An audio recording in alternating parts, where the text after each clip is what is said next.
G'day guys, how's it going? My name is CJ. So I've been using the iPhone X for a couple of weeks now, so I think it's a good time to answer the question, should you buy the iPhone X? Let's get started. So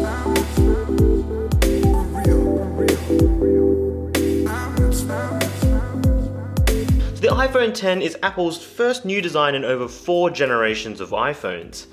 And it wouldn't be a new iPhone without it ruffling a few feathers, but we'll get onto that in a little bit. Let's first start with the positives. This is Apple's best designed phone by far. The moment you pick it up, the premium feel is unmistakable. The phone is only barely bigger than the iPhone 8, and the thicker frame means it sits and grips in the hand much better. The shiny stainless steel band that goes around makes it look like a piece of jewelry, and contrary to popular opinion, I think the silver version looks really gorgeous.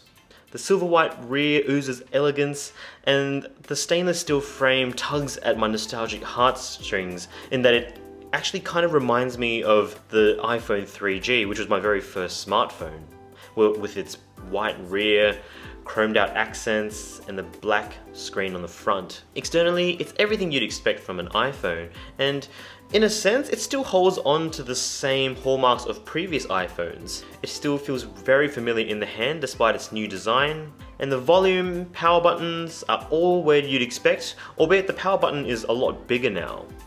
We still have the silent switch, and there's no surprises with the ports, the missing headphone jack, and even the stereo speakers, which is a feature that I think should be a standard in all flagship smartphones. And is actually one of the main issues I still hold to the Galaxy phones. So the biggest difference then is when you power on the device. Immediately you're greeted with Apple's new Super Retina display, which is absolutely stunning. And as we know, it sports an odd 2436 by 1125 OLED display with a touch responsiveness of 120 Hz. And it looks absolutely stunning. It doesn't have the same eye-popping saturation that we'd see on Samsung's Galaxy phones or even Google's own Pixel 2 saturated mode as well. But it's one of the most balanced and color accurate displays that I've ever seen. With True Tone turned off, photos look really natural and nice without looking too muted or too overly artificial as well. And then watching HDR content brings the iPhone X into a league of its own. There's a slight hint of blue tinting, but it's no more than what you'd see on a Galaxy Note 8, and it's certainly nowhere near as bad as what you'd see in a Pixel 2 XL. And compared to the Note 8, the iPhone X, to my eye, actually looks a little bit brighter as well. So Apple's decision to stick with a uniformly flat display is one that I appreciate. It improves the handling, and I actually prefer that over the curved edges of, say, the Galaxy Note 8 or the Galaxy S8. However, one caveat with the screen is a big one and the most obvious one, and that's the notch. If you're not particularly fussed about this, then you're going to enjoy this phone, and I fall into this category. I initially noticed it for maybe the first 30 minutes because that's pretty much the hallmark of the iPhone X. However, after using it for about 30 minutes, and primarily in portrait mode, which is how I use it for most of my time, I ended up forgetting about it. The only time I really noticed it and it became a slight issue was when I was watching video. On any widescreen flagship bezel-less phone these days, all 16:9 content is going to have black bars on the side. On the iPhone X, the black bars basically make it look like you're watching video on an iPhone 8, which means you've got a ton of wasted space. So what you do, you then stretch the video and fill the screen up. And that's where the notch will be staring at you, laughing at you even. And I'll be blunt, you'll never really forget about the notch when you're watching video, but if you're like me, you'll just end up learning how to deal with it. Which isn't exactly what you want to hear after dropping almost $1,500 or even $1,800 on this particular smartphone. The bottom line is, the notch will either annoy you or it doesn't. If it annoys you, don't bother buying it. Simple. Then we've got performance, and it's exactly what you'd expect from a new iPhone. It absolutely flies. I won't go over the specs, but basically there are no complaints with performance, and the 120 Hz touch responsiveness helps it feel like it's performance on steroids. The biggest performance or usability hurdle for any user is obviously going to be the software interaction. It's a polarizing discussion like the display notch, and you'll either love it or you'll hate it. The biggest change is due to the lack of a home button, so any software interaction that occurred from using the home button has been replaced with software swipe gestures. It's a completely new way to navigate, but personally, it didn't take long before it felt completely natural. You swipe up to simulate the home button.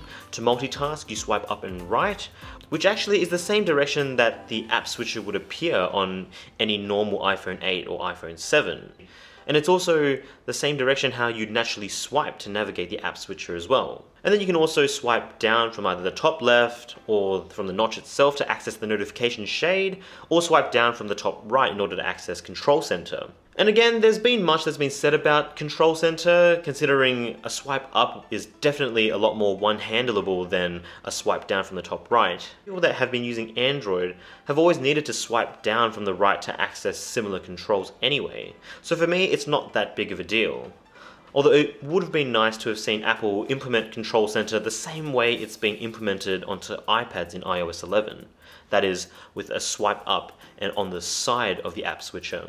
Then on the topic of new interactions, we can't go without talking about Face ID. So far in my use, it's been easy to set up and reliable in most situations, albeit not as fast as Touch ID. I'm also a big fan of how iOS leverages these sensors to bring about software features, such as the notification privacy feature on the lock screen, and also how it lowers the volume of your ringtone as you bring it closer towards your face. And then Animoji. It seems like such a silly little feature, but as a demo of how accurate the sensors are, it's excellent. I pretty much spent hours upon hours after turning on my phone just playing with Animoji. Next we've got the camera, which is my favorite feature of any smartphone. However, the iPhone X's camera isn't exactly my favorite smartphone camera. That crown actually lies with the Pixel 2. So in any case, the camera is still excellent. Sporting the same sensors and image processing as the iPhone 8, what you've got with the 10 is basically the iPhone 8's camera system with a slight upgrade in the telephoto department with a faster aperture and optical image stabilization. So in the end, what you've got is a dependable camera that shoots photos with excellent dynamic range, accurate color reproduction, fast autofocus, and in the end, some of the best telephoto images that I've ever seen. And in typical iPhone fashion, the iPhone X again has the best in class video recording capabilities, sporting a sensor that can shoot in 4K at 60 frames per second or 1080p at 240 frames per second, all with excellent image quality and excellent stabilization. For anyone who has any interest in mobile video production, the iPhone X is the camera for you. The selfie cam, on the other hand, is less glamorous. Sporting an 8 megapixel shooter, coupled with all the Face ID sensors, you'd expect it to be pretty good at doing portrait mode. However, again, the Pixel 2 completely destroys the iPhone X in this regard. Every shot taken with the iPhone X was consistently unnatural with unreliable background blur, quite often missing my ears and my hair.